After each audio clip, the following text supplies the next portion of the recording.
Hi guys, Rob from Oz Workshop here again. The last project that I made with solid pine. Some of the pine was a little bit on the had curves in it on the longer pieces, and it didn't worry in the construction of the cabinet because it all pulled together. But it did give me some grief with my tail out saw. With my table saw and tail out table, which is also my workbench. So I thought I'd make a roller for the front of my Outfeed table, come bench, so I put together this little video to show you what I mean and how I went about putting it together. So I hope you enjoy it.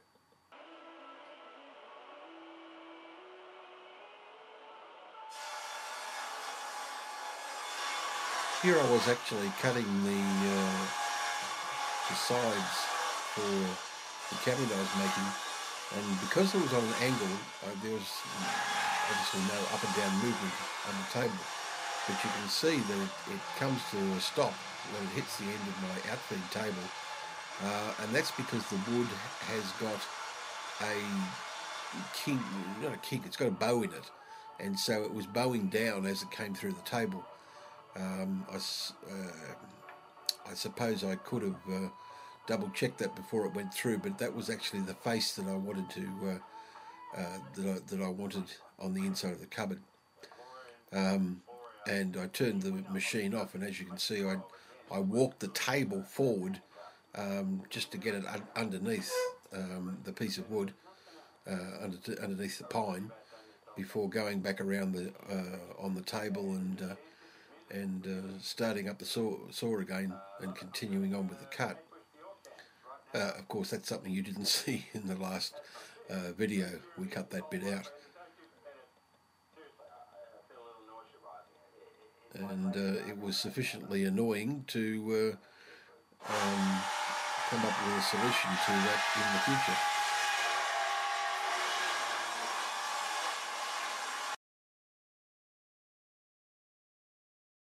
So here was the basic material. One, we have a piece of curtain rod that I had laying around the shop, plus two bearings.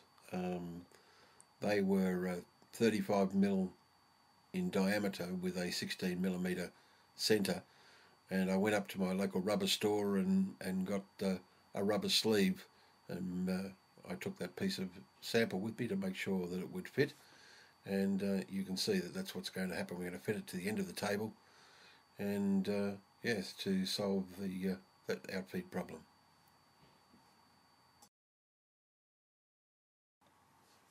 So first things first, taking the calipers just to double check the size or the outside diameter of the bearings, and just so happens I have a Forstner bit exactly the same size, so that was very handy, 35mm. So it's a nice tight fit. Then came the curtain rod. So we were in doing this, we're going to turn down each end of the curtain rod down to 16mm, so it'll fit the inside diameter of the bearings.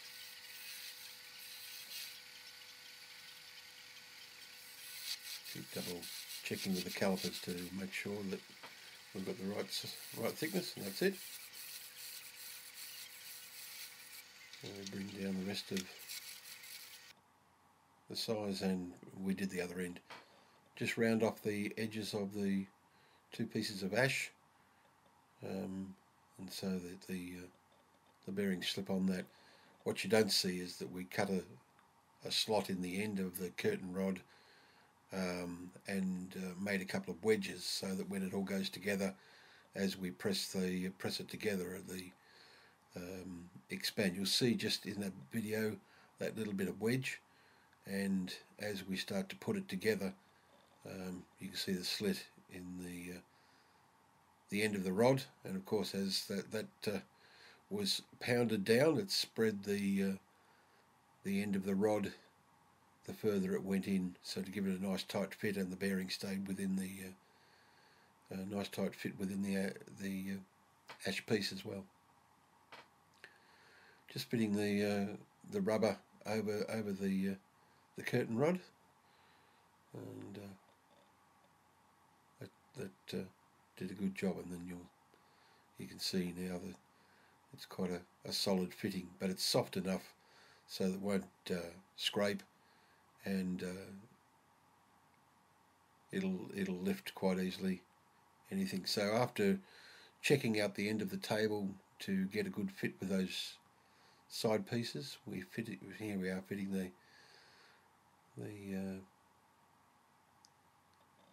the roller to the bearing on one side, and fitting it on the other side, and then drilling in the first screw. I put two screws in each side, but I put the first one in and then got the level just right before securing it off with the second screw. And around it goes.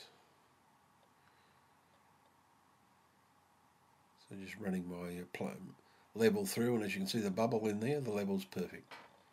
So that's an offcut of the original material I used, and it might be a bit hard to see, but there is a bow in there. You can just see it dipping down. And so having got the same sort of material and with the existing problem, and just holding it nice and flat. The saw's not going at the moment. We're just pushing that through to see what would happen, and there it is. It just lifts it up and rides through on the tail out.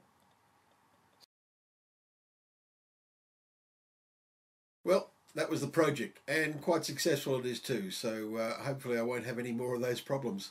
Until the next time, remember, Rob at Oz Workshop, and thank you for watching. Bye for now.